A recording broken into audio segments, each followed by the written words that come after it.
Jared was giving his number 4 project today, how to say it, the objectives, to select the right words and sentence structure to communicate your ideas, use rhetorical devices to enhance and emphasize ideas, and eliminate jargon and unnecessary words.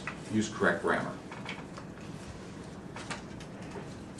When we evaluate, we can do that in a couple different ways. We probably do it both ways when we evaluate. We have a tendency sometimes to compare a speaker against the other speakers. We do that a lot in our contests, and that's appropriate. And then we also like to try and compare a speaker to the progress they've made over the time that they've been giving speeches to us. So that's what I want us to focus on today with Jared. And the reason I want to do that is I've heard a number of Jared's speeches in the past, and I can say without reservation, Jared, this was your best speech. You really did well. I was proud to see the improvements over your previous speeches. But why would I say that? A couple of reasons. One, it was a well-structured speech. You had great voice inflection that added to the points that you were making as you progressed throughout your speech. You met the objectives of the speech, which is always a plus, but you did a very good job with that as well. And you were well-paced, which I think, if I try to remember back, would be one of your biggest issues in previous speeches.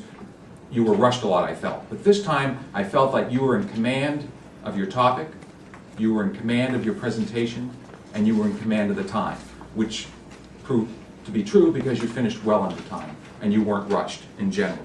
There were a few spots during the speech I thought you kind of picked up, and it started to get away from you just a little bit. But in general, it was a well-paced, well-delivered speech.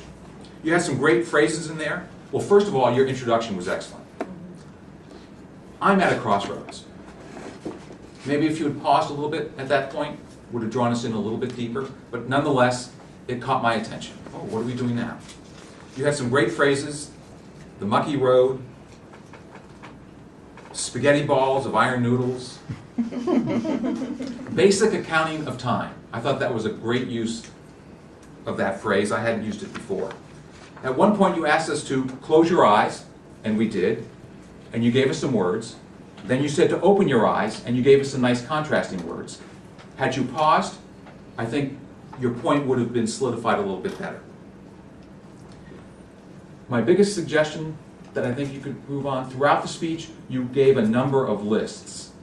And I thought too many times, and the lists were too long, and it detracted from the points that you were trying to make. Your posture needs a little improvement. You had tended to lean back and forth a couple times. You had a pen in your hand, which I think detracted from the audience's view of your presentation. Your slides were good. I thought they were a little bit too busy.